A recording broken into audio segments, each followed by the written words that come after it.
আসসালামু আলাইকুম। আশা করি সবাই ভালো আছেন, আমরাও ভালো আছি। আজকে একটা ভাইরাল রেসিপি ট্রাই করে দেখব। ফুলকপির ডাঁটা দিয়ে ভর্তা। ফুলকপির ডাঁটাগুলো ভালোভাবে পরিষ্কার করে নিচ্ছি। যেগুলো শক্ত ডাঁটা সেগুলোও আমি নিয়েছি। ভালোভাবে চিকন চিকন করে কেটে নেব। কেটে নেওয়ার পরে এই যে দেখেন, এইভাবে আমি কেটে নিয়েছি। পানিতে ভালোভাবে ধুয়ে নেব। তেমন কষ্টের কিছু না, অনেক সহজ একটা রেসিপি।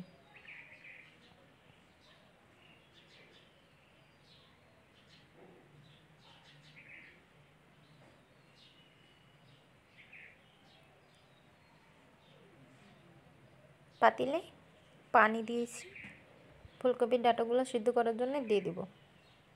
প্রথমে ভাবছিলাম আলু দিয়ে করব, পরে তখন একটা মাছে টুকরো নিয়ে নিলাম, মাছ দিয়ে ডাঁটা ভর্তা করব।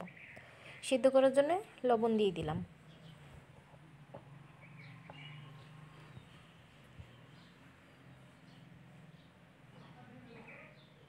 ভালোভাবে সিদ্ধ হয়েছে নাকি দেখে নিচ্ছি।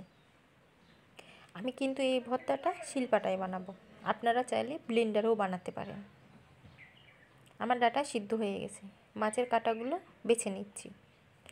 আমি এখানে রুই মাছ ব্যবহার করেছি, আপনারা যে কোনো মাছ ব্যবহার করতে পারেন। কাঁটাগুলো বেছে ভালোভাবে পিষে নেব। আমার পেশা হয়ে গেছে। কড়াইয়ে তেল গরম করে কাঁচামরিচ, পেঁয়াজ, রসুন কুচি দিয়ে ভালোভাবে ভেজে নেব। আমি এখানে কাঁচামরিচ ব্যবহার করেছি, আপনারা শুকনো মরিচ ব্যবহার করতে পারেন। যে দেখেন, বেরেস্তা বানানো হয়ে গেছে, ভালোভাবে লাল লাল করে ভাজা হয়ে গেছে। বেটে রাখা ডাঁটা আর মাছের মিশ্রণটা দিয়ে দিলাম, তার সাথে অল্প পরিমাণে টমেটো কুচি দিয়েছি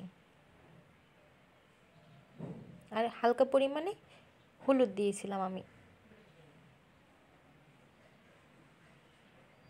এই যে দেখেন, আমাদের ভর্তা রেডি।